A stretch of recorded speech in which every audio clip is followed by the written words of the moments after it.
Happy Friday, RCHS. I'm Michaela. And I'm Carter. And this edition of Lions Live starts right now. As we approach the 20th anniversary of 9/11, here is a memorial video from Cameron Jackman.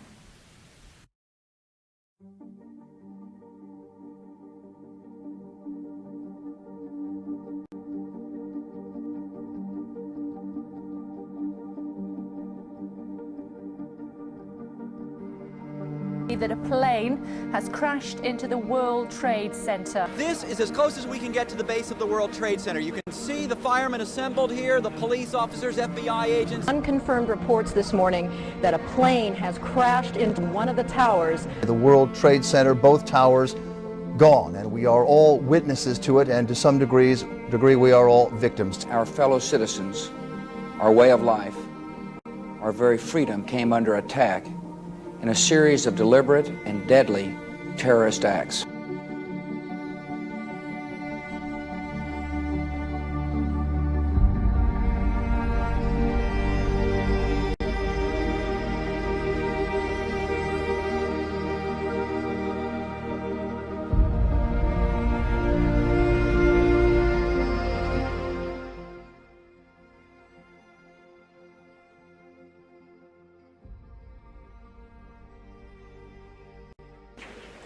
Okay, so September 11th is one of those events that happens, hopefully just once in somebody's lifetime, where you remember exactly where you were and exactly what you were doing.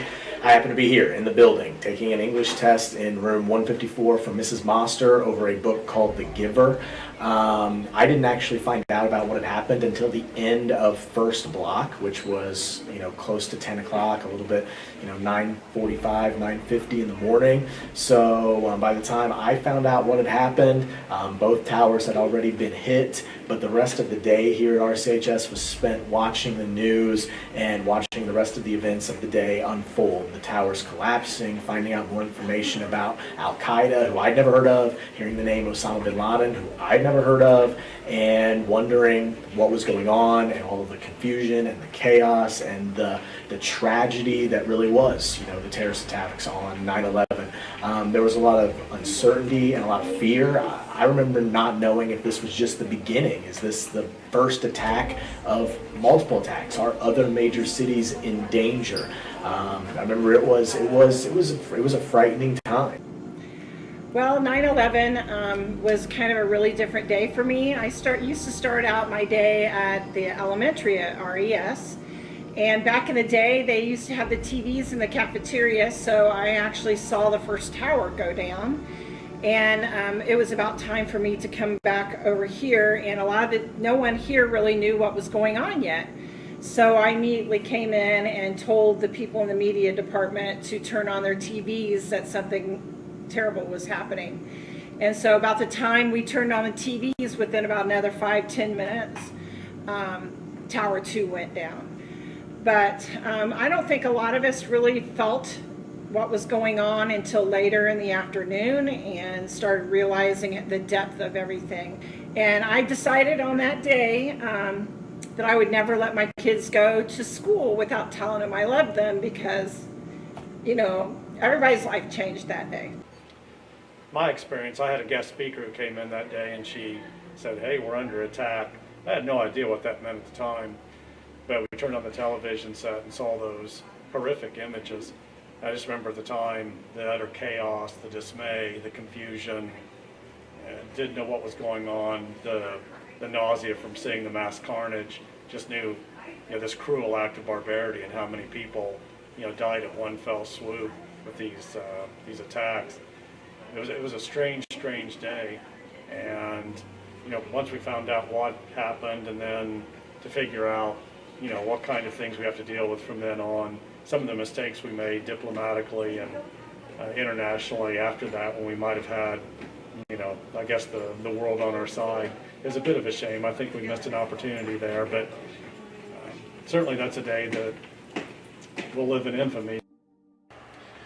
Well, on September 11th of 2001, I was teaching at a place called Fountain Central High School, which is over on the western side of the state, and a lot of things I remember greatly from that day. Number one, a month to the day before, on August 11th of 2001, my wife was standing on top of the World Trade Center. and she was on vacation with her family, and had it happened a month earlier, it would have been very disastrous for me. Also, where I was teaching at the time was near the big stockpile of VX gas that was being stored since the end of World War II. And I remember that as the events went on, that the Air Force was flying cover over those stockpiles of VX gas, so you saw fighter jets constantly flying a figure-8 pattern around us. How did it change? Well, I mean, everything has really changed since then. You can't get on planes without going through a half-hour search, and you know, I think just in general, people feel less confident in their surroundings since 9/11. And obviously today the impacts are still being felt. You know, we still have troops stationed in places that we fought. Obviously Afghanistan, we took troops out, but there's still some remnants in Iraq and whatnot. So it's been a long process. 20 years seems like it was just yesterday. But you know, it definitely has impacts and will for a long time yet.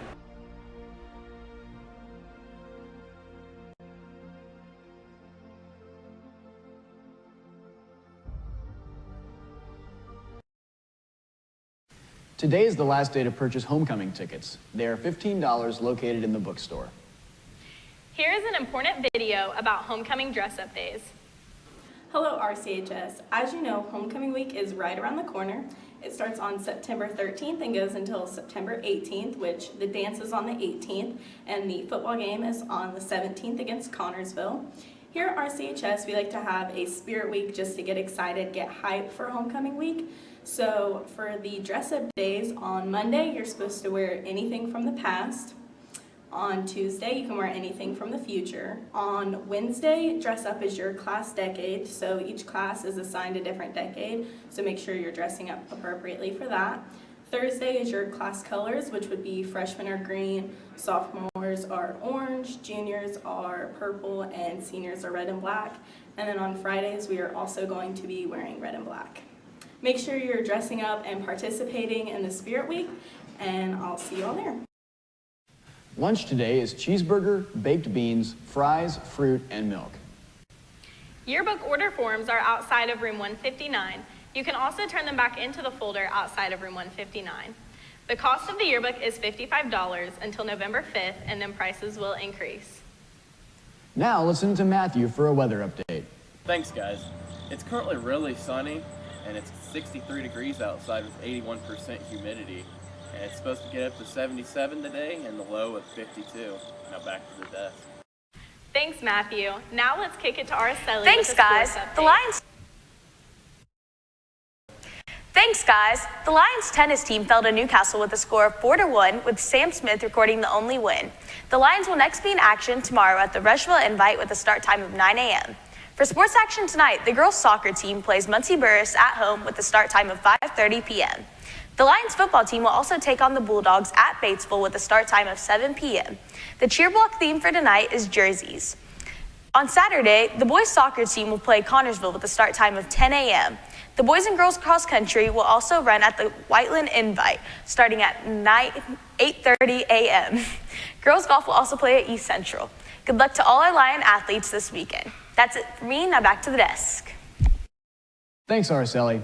That's it for this edition of Lions Live. Have a wonderful weekend, RCHS. Go.